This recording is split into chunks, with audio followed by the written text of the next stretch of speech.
L'origine de ce lieu est assez particulière. On peut imaginer un terrain en pente douce vers le lac qui successivement a fait place en fait à un site pour le dépôt d'ordures ménagères et tout à coup a dû accueillir en fait une carrière avec une usine qui a construit des plots de ciment. La spécificité de ce projet, c'est de travailler dans un quartier mixte, artisanat et logement, ce qui n'est pas rare en soi. Mais ici, ce qui est particulier, c'est d'unifier ce quartier par une seule matière.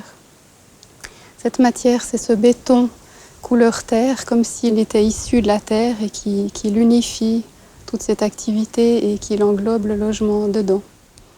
On a fait donc un premier bâtiment orienté côté lac, ensuite un second qui s'est greffé sur la halle existante, indépendamment de son maintien, pour finalement arriver dans une étape ultime à remplacer la halle existante sur elle-même, sur ses mêmes dimensions, et envisager même sa surélévation avec des bureaux. Comme concept architectural, on a un projet de coupe, particulièrement pour ce bâtiment orienté côté lac, qui juxtapose 4 étages d'un côté et 2 étages de l'autre.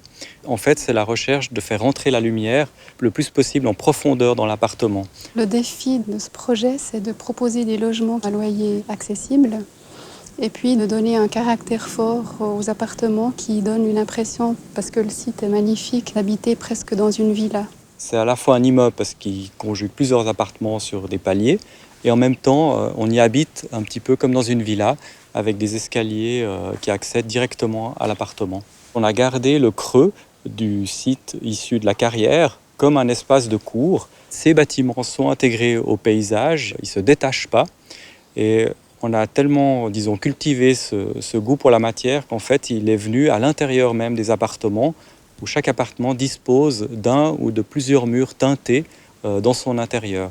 L'utilisation du béton comme structure du bâtiment, donc c'est quelque chose de fort, c'est pas qu'un revêtement extérieur.